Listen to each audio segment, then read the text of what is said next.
In 1886, Coca-Cola sold 9 bottles. 9. In a full year. Today, 2.2 billion servings of Coke are consumed every single day. The formula has barely changed. The logo has barely changed. What changed is what the name means in the buyer's mind. The associations, the feelings, the identity it connects to. That accumulated meaning is the brand, not the logo, not the bottle design, the meaning. Most businesses treat branding as a project. Hire a designer, pick colors, write a brand book, put it in a shared folder nobody opens again. Done. That's not branding. That's decoration. Branding is not what you build.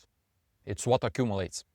In the next 8 minutes, I will show you what branding actually is as a mechanism, why most businesses never build it despite spending money on it, and the 3 questions that define your brand more clearly than any brand book ever will. Let's get into it. Here's the simplest way to understand branding. Branding is the meaning people attach to your name. When someone hears your brand, their brain produces an instant reaction. That reaction, whatever it is the brand. It lives in memory. It lives in association. It lives in the buyer's head, not in the brand book. Branding is not what you say you are. It's what people remember you as. If branding lives in memory, then every message you put into the market either builds that memory or dilutes it. There is no neutral. Every touchpoint is either a deposit or a withdrawal. Not all messages build meaning equally. There are 6 levels of value every brand can communicate on. Product features, benefits, problem solved, enemies it fights, how life gets better, and who the audience gets to be. I call this the persuasion ladder. Here's what matters for branding. Features and benefits describe the product. They answer, what does it do? And what do I get? These are useful, but they are forgettable. The brain processes them analytically and moves on. Branding lives in the upper half of that ladder. The problems you solve, the enemy you fight, the life improvement you enable, the identity transformation you represent. Those are the meaning. And meaning sticks in memory in a way that specifications don't. A fitness coach who says 12 weeks of training plans is describing a feature. The same coach who says become someone who keeps the promises they make to themselves is operating at the identity level. Both are speaking on behalf of the same service. One is forgettable, the other one forms a brand. The higher up the ladder your message operates, the more durable the meaning it creates. Most businesses never climb past benefits.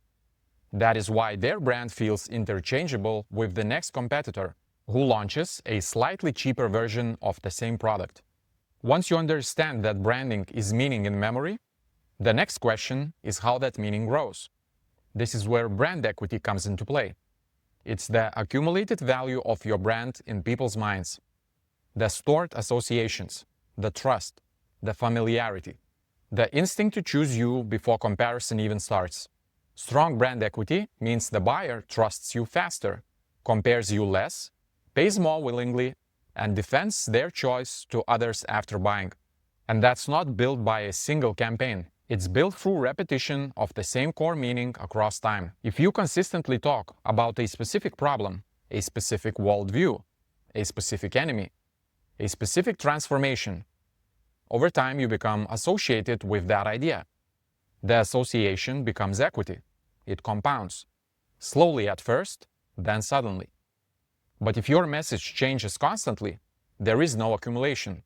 One week you are about mindset, the next week productivity, the week after that AI tools. Each shift resets the memory bank.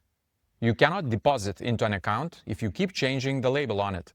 Inconsistency is more expensive than most marketers realize.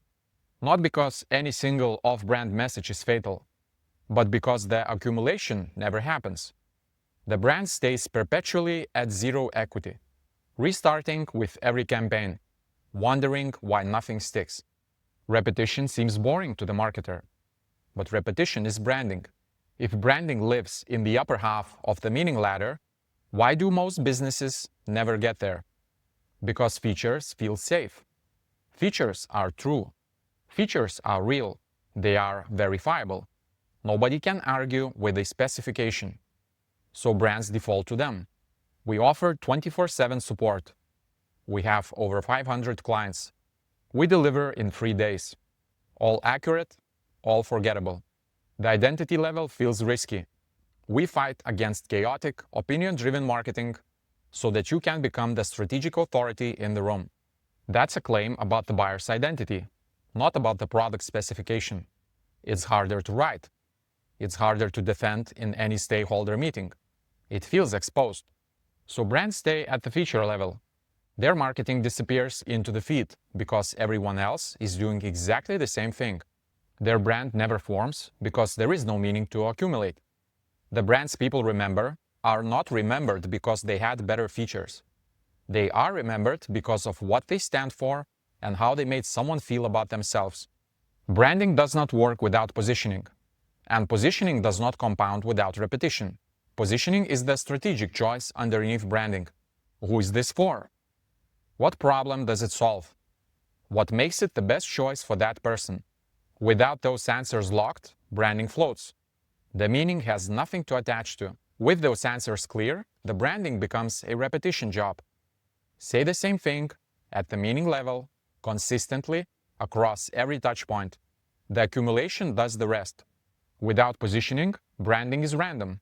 Without repetition, brand equity never forms. Without climbing past features, the meaning is too shallow to stick. For years, I approached branding the way most marketers do, as a creative brief. Pick the right tone, choose the right visuals, find the right words. Each brief felt like starting from scratch. Once I started treating branding as a consistency problem instead of a creative problem, everything simplified. The question was no longer, what should we say this time? Are we still saying the same thing at the meaning level that we said last month? The work got repetitive. The brand got stronger. I stopped carrying the creative anxiety home because the answer was always the same. Keep going. Here's what to do this week. Open your phone, record yourself answering 3 questions out loud. Don't script it, don't overthink it. The unscripted version is always better. Question 1. What made you start this business? What were you so frustrated by that you decided to build something different? That answer is your enemy. That is the most powerful thing you can say about your brand. Question 2. Who exactly is this actually for? Not their age, not their income. What are they frustrated by every day that your product helps with? That answer is your problem and your life improvement. Question 3. What does their life look after they find you? Who do they become? That answer is your identity transformation. 3 questions, 3 answers on your phone. That is your brand, not a logo, not a color palette, not a guideline document nobody reads.